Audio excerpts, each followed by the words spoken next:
আসসালামু আলাইকুম। আজকে শেয়ার করব প্রেশার কুকারে প্যাকেটের মশলা রাঁধুনি হালিম মিক্স দিয়ে ঝটপট মজাদার হালিমের রেসিপি।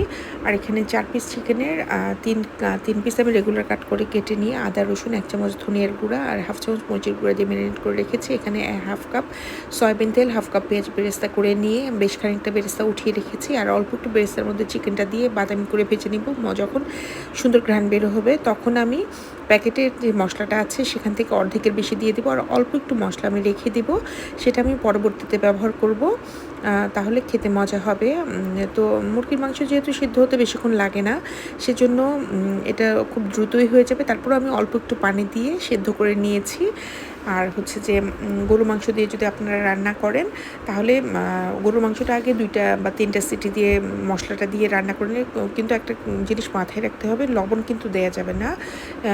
আর হচ্ছে তারপরে ডালসহ 3 কাপ পানি দিয়ে 2টা সিটি দিয়ে নিলেই হয়ে যাবে।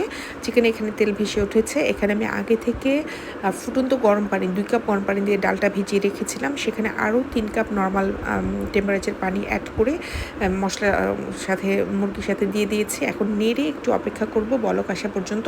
বলকটা চলে এলে তারপরে ঢাকনাটা লাগিয়ে একটা সিটি দিয়ে নেব, তাহলে আর নিচে পোড়া লাগবে না। তার আগে আমি যে অল্প একটু মশলা ছিল সেটা দিয়ে নিচ্ছি। তো যখন রান্নাটা হয়ে যায় তখন কিন্তু অনেক পানি পানি দেখা যায়, কিন্তু তখন আর চুলায় বসানো যাবে না। তো অপেক্ষা করতে হবে ঠান্ডা হওয়া পর্যন্ত। ঠান্ডা হলে এটা একটা পারফেক্ট কনসিস্টেন্সিতে চলে আসবে।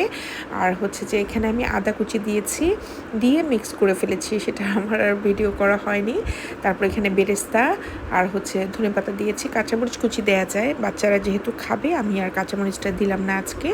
তো এভাবে রান্না করলে কিন্তু হালিমটা ভীষণ মজার হয় আর আসলে অনেক মজা হয় আর টাইমটা অনেক সেভ হয়। তো আপনারা অবশ্যই ট্রাই করবেন, আমাকে কমেন্টস করে জানাবেন। ভালো থাকবেন সবাই। আসসালামু আলাইকুম।